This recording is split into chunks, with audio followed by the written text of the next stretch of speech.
네, 폭우로 비 피해가 속출한 가운데 서울 목동의 한 빗물 펌프장에서 배수 시설을 점검하던 작업자 3명이 고립됐습니다. 1명이 숨졌고 2명이 실종된 상태인데요. 현장 연결해 보겠습니다. 박희재 기자. 네, 서울 목동에 있는 빗물 배수 시설 사고 현장입니다. 네, 먼저 사고 원인부터 다시 짚어보도록 하겠습니다. 현장에서 브리핑이 있었다고 하는데요. 자세히 정리해 주시죠. 네, 지금 사고 현장에서는 사고 브리핑이 한창 진행되고 있습니다. 건설업체 관계자와 시청 직원 등이 사고 경위를 설명하고 있는 건데요. 현장 관계자에 따르면 고립된 작업자 가운데 협력업체 직원 2명은 호우주의보가 내리기 20분 정도 전에 지하시설에 투입됐습니다. 비가 오지 않아 매일 일상적으로 진행하는 점검차 내려갔다는 겁니다. 하지만 전류시설 안에선 지상에 있는 작업자들과 기술적인 이유로 통신이 되지 않아 미처 사고를 피하지 못했다고 설명했습니다. 이후 이곳 공사 팀장 대행인 관리자가 작업자들을 데리러 가는 과정에서 함께 고립됐다고 이야기했습니다. 하지만 이미 많은 비가 내릴 거란 예보가 있던 상황에서 굳이 시설 점검을 보냈어야 했는지를 묻는 취재진의 질문엔 대답을 피했습니다. 호우주의보가 내려진 상황에 현장 관리인이 뒤늦게 지하시설로 내려간 사실에 대해서 현장 소장은 관리인이 직접 판단해 내려간 것이라고 대답했습니다. 네, 실종된 2명을 찾기 위해서 구조 작업이 진행되고 있는 것으로 전해지고 있는데 새롭게 들어온 소식 있습니까?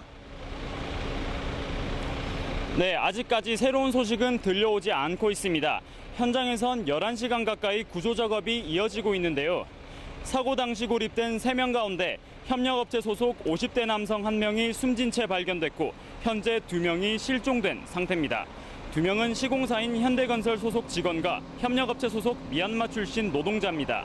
소방당국은 현재 배수 작업을 진행하고 있습니다. 현장 구조대장 브리핑 잠시 들어보겠습니다.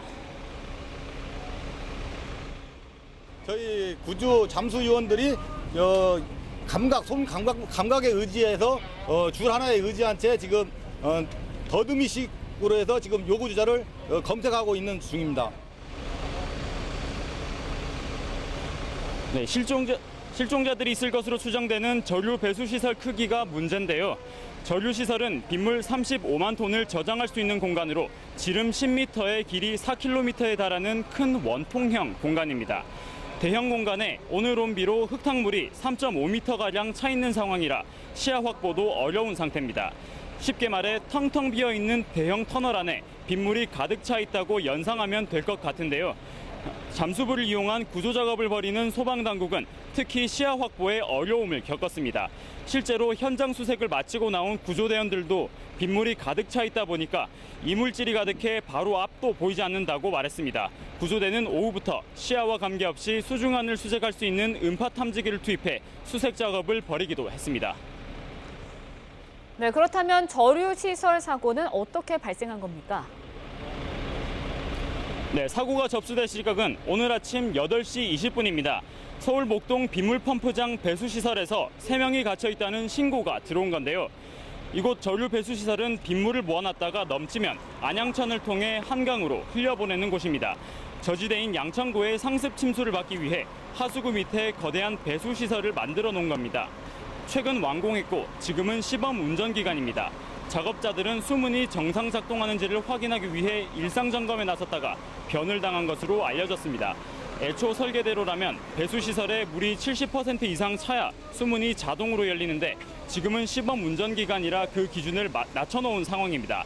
이 때문에 오늘 내린 폭우로 빗물 유입량이 늘면서 수문이 자동으로 열린 것으로 추정됩니다. 지금까지 서울 목동 빗물 배수시설 사고 현장에서 YTN 박희재입니다.